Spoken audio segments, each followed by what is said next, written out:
Hello, hello, hope you guys are doing fantastic today. So, Brutus of Divine Judgment has reached its final form. I made some upgrades, bought the Forbidden Flesh and Flame with Undeniable, which, by the way, was way less expensive than I thought it's going to be. I bought both pieces for 55 divines each, not each, combined, which was, I think, 35% more damage boost for me. That being said, I got to the point where I don't want to improve this character any further because what I'm going to do at this point is just farm and yeah, basically farm for my next project. So the build is capable of doing anything in the game. Tier 17s, tier 16.5s, Uber bosses, no problem, except for Maven because memory game sucks. That being said, everything just is smooth. The character as a league starter went as good as I thought, if not even better, because I didn't think it's going to look this smooth. Week into the league, it's capable of literally doing anything you want without the mage blood. So yeah, very very strong character. Honestly, I did this similar character in the Frisia event, but instead I was doing a paladin, and this one is way stronger. Just the fact that you have 90 all res and very decent physical damage mitigation, no armor, but we have Arctic armor, we have endurance charges permanently, we have all of these charges due to work rise and stuff like that. It turned out very very nicely. So I'm going to show you because I haven't shown you a single time yet. I believe I'm going to show you like a tier 17 map. This is nothing special, right? Keep in mind though that I have fully invested into explicit modifier effect on the Atlas. So basically every single one of these modifiers will be times 2. Well, the only one that is going to scale here is Onslaught, realistically speaking, because the rest is not going to scale. So this is relatively easy map, right? But this is going to be like a good showcase because so you guys can have like a point of reference, right? How this is going to compare to the numbers in POB basically, and how you can expect this build to function and how you can expect it to perform. So let's jump into it. This is not going to be the only thing I want to show you because we're going to do the boss, but I'm also going to show you guys the thing I've been farming, so the blight. And if you want to do blight, you can do it in tier 16.5s and tier 17s. Both are fine. I think, like, at least in my opinion, that tier 16.5s are even better, simply because in my opinion, in tier 17s you can farm tier 17s, and in tier 16.5s I've been getting truly stupid amount of tier 17s per map. Like sometimes my record was like, I believe, 5 sanctuary maps when I was doing like a tier 16.5 strand. So that's absolutely insane, right? But it's not unusual that you're going to get like 4 or 3 per map, right? So it's crazy, absolutely insane how much you can get off of it. Okay, we're going to give the boss extra lightning damage too, because why not? 100% extra lightning, boys, for clear skin. And I need to be careful about this drowning orb because it's somewhere here and I can't really see it really well because there's a decent amount of stuff happening on the screen. So good old PoE 1, right? I can't say that in PoE 2 it's pretty much the same. You can't see anything. Like there's just so much clutter on the ground. Like you're not going to see like a random volatile purple plant coming your way and one-shotting you. Definitely is not going to happen. So okay, we have Beyond Boss here. I gotta be careful because once again I cannot see these drowning orbs at all. Okay, this guy is down. I'm not going to give you guys the showcase of the entire map. I want to get to the boss first. Dating fusing. I want to get to the boss first, and then I just want to find the blight. And this is pretty much what we want to do. The most important things, right? Because the map itself, there's the boss. The map itself is trivial, realistically speaking. The map itself is trivial. It's like, nothing dangerous is going to happen here. So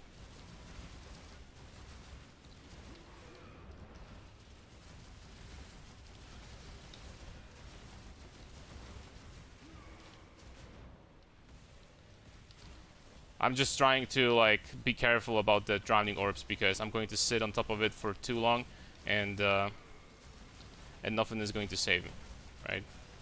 But that's the boss. Not too bad, right? he had Onslaught and 100% extra damage as Lightning, and you basically taking no damage because 90 all resistance is very balanced, right? Please, Mr. Drowning Orb, go away. Thank you very much. Drowning Orb went away. I did this boss a few times at this point, not gonna lie, and not a single time we get the amulet, so, you know, it's not a common drop. I'm not going to say that I was expecting it, but it wouldn't hurt too much either.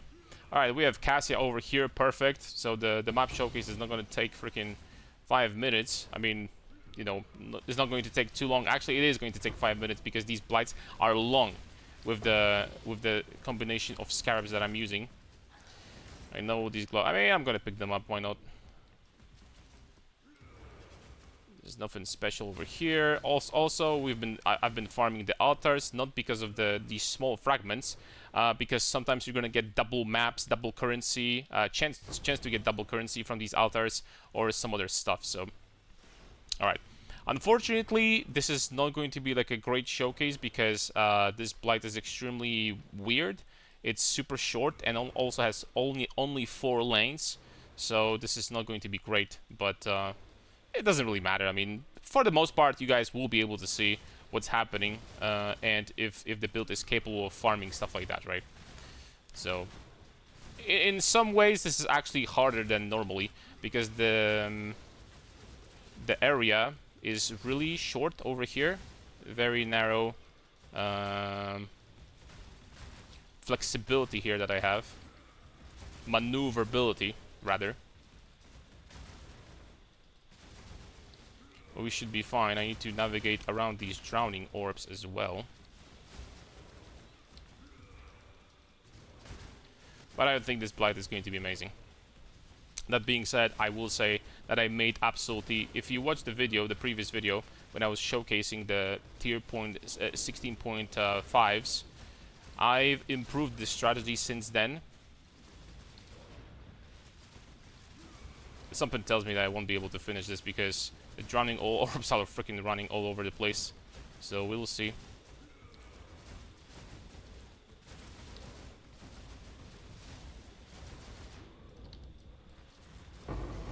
Okay, we did it. That being said, this was by far the worst loot explosion I've had today. Actually, today.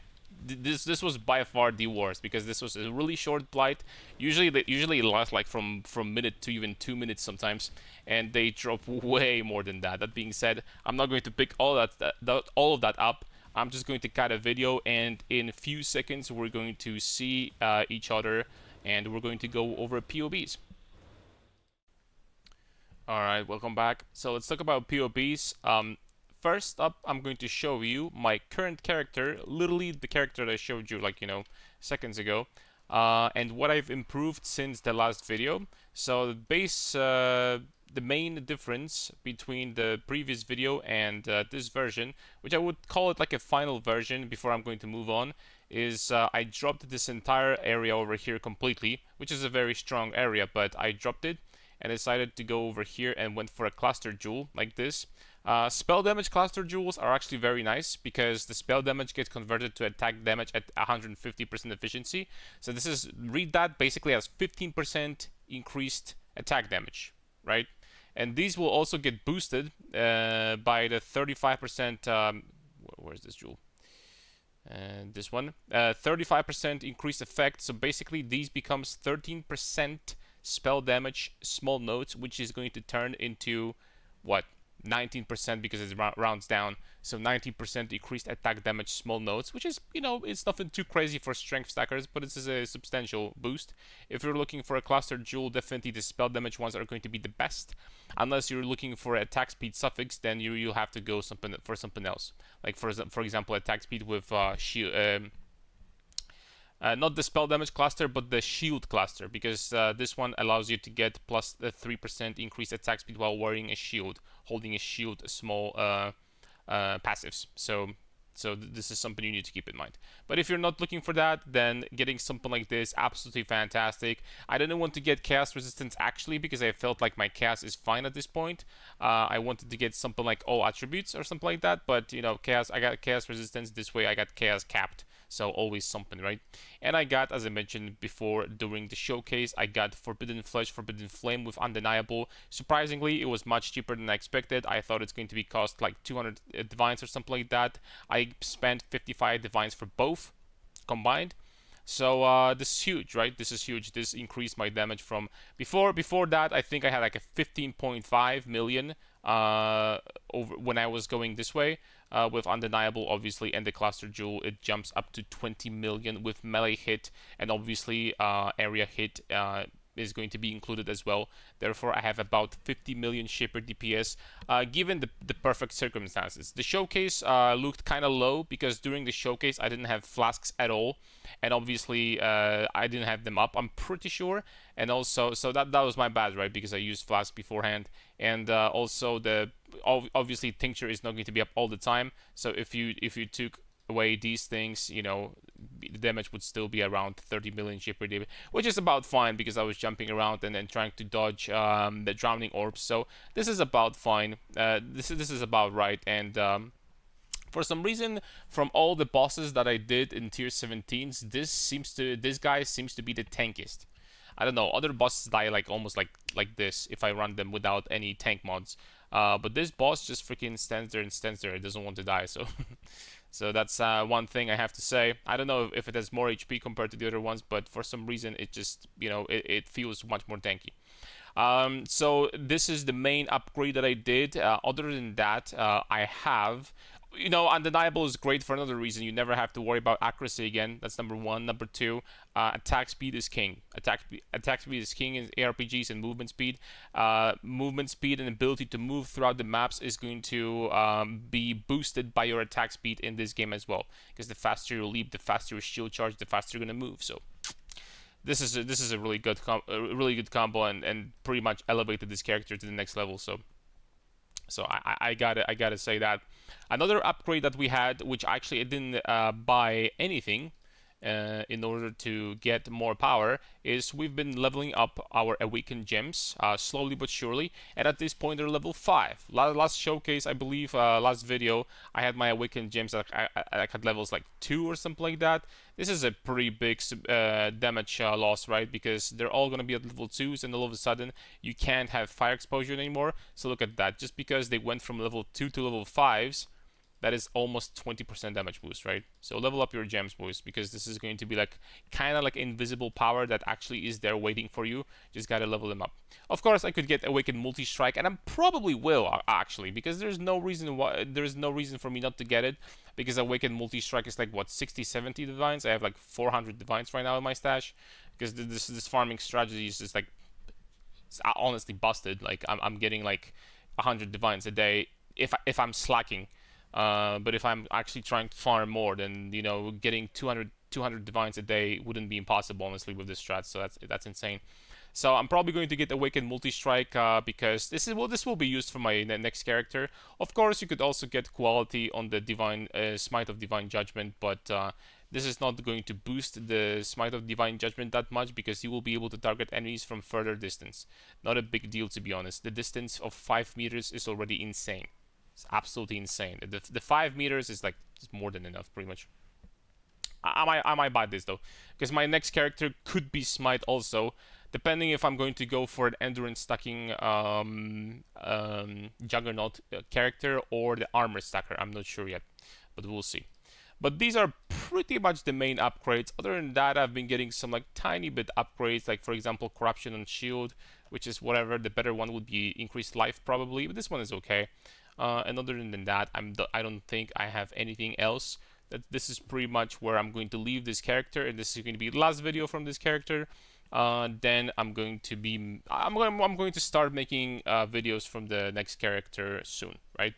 But before we finish, there is one thing left to do, and it's since the very beginning of me making videos for you know, when it comes to like, you know, 3.26 expansion and this character related videos, I've been, I don't want to say teasing, but I'm pretty sure I posted that on Reddit, this POB, and on my Discord as well. But I've been kind of talking about the very late game version of this build I would perhaps go for. You know, now we know that I'm not going to, because this character is already strong enough it can farm whatever I want. But if you want to play only one character, or for some reason you just want to focus on yeah, only one character, or you just want to push this character to the absolute limit, then I'm going to give you guys this POB. It's going to be obviously way more expensive. That being said, this is what you can push this character into. The damage is about 100 million here, and 70 million, and that's pure non bullshit, right? Because the previous character, you could argue, oh, sometimes your flasks will not be up. Of course, right? This is the Mage Blood, right? So this is, everything is going to be enabled, maybe except for this attack speed tincture, right? But other than that, everything is going to be enabled permanently, always. So you know, 170 million damage compared to the previous version, and you still keep the tankiness, right? Arguably, it's even better because it has more block. It's block capped at this point because of more strength, more cluster jewels, and also a little bit more life than the previous version. So yeah, this is something you can do. The main difference between this one is, of course, we're using Enmity's Embrace, the ring that has been teased, like, you know, 2 weeks ago, and since then I got kind of disappointed because I thought it's going to be even stronger. That being said, this ring is still insane, obviously, if you want to build character around it. Chieftain is perfect for that because Chieftain obviously does fire damage with, you know, Chieftain is perfect for fire damage, and we have a lot of fire resistance. There is, it's totally, it makes sense for Chieftain to stack fire resistance, therefore, I feel like this ring is absolutely perfect for Chieftain, and this is what it is. And one of the reasons why I think Chieftain is, like, was really slept on when it comes to, like, you know, the videos, like people were making videos from the League Stars and stuff like that. Nobody was doing Chieftain, so guess what? I'm pretty sure that Chieftain is one of the best characters in the game if you want to be doing a strength stack archetype. So yeah, Enmity's Embrace, Enmity's Embrace. It gives you, basically cuts your fire resistance by like 2/3. You only have 1/3 because of this reduced fire res, but after that, all over capped fire resistance is going to give you fire penetration up to 200. So with this POB, I have a 196, so basically close to the cap. And yeah, this is how much you can get, how much damage you can get. The main differences are that we are using small cluster jewels that give us fire resistance. All right, double fire res with life and strength over here. There's actually not too many of them. There's only 2 and 3, so it's excuse me, 4. So it's not going to be like insanely expensive to like do something similar, right? It doesn't matter if it's going to be like 11 strength instead of 14, or 10 life instead of 16, right? It literally doesn't matter. Or I don't know, like 8 fire resistance instead of 11, right? It's just the number is going to go tiny bit down, but other than that, it's not going to be too hard to get 4 of those. I don't think it's going to be impossible. And only one big cluster jewel, right? So yeah, totally doable, and yeah, you're getting fire resistance. You're trying to stack as much fire resistance as possible. I even got rid of Rotpit's Glow because at this point it only gives you 10% more damage. But this shield is going to give you also, it will give you like chaos. You know, you could get a better one than that to begin with, because you could get shield with implicits. And shields with implicits, if you really wanted to push this character, I didn't put any implicits there whatsoever, but if you really wanted to push this character, this is when it would start getting silly. So, you know, implicits over here, I don't know about this because we need that extra strikes. But yeah, there is room for improvements here. You could, for example, get like a crazy busted mirrored ring, right? With like stupid amount of fire res and strength, for example, that will boost you even further. You could get like corrupted mage blood, right? It just keeps on going with how far you can scale characters in this game. So yeah, that's pretty much it. If I'm going to leave this POB in the description, if someone wants, of course, if you have further questions why I did this or that, feel free to ask. I'm going to try, as always, to answer every single question. But yeah, this is basically my end game version that I was planning to do, and I'm not going to do it because as I said, like the damage on this character that I'm currently having is so good, and even in tankiness, it feels really good against like really juiced maps at this point. Whereas I don't feel like, you know, investing into it, and instead I'm just going to get more currency and go for the next project, which I'm actually still not sure what it's going to be. So we'll see. That being said, yeah, this is going to be pretty much it from this character. Expect the next video. First of all, I might like do a farming video next to begin with. I'm going to talk about Blight one more time, because I did find improvements since the last video, and the Blight really, I have never been making that much currency per hour, to be honest. Never before. Actually, like farming 16.5, 16.5 maps.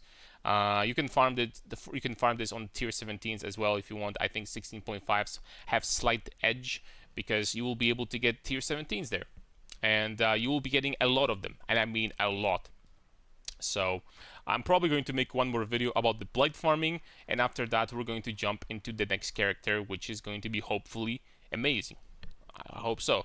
So thank you very much for watching, guys. See you next time. Bye bye.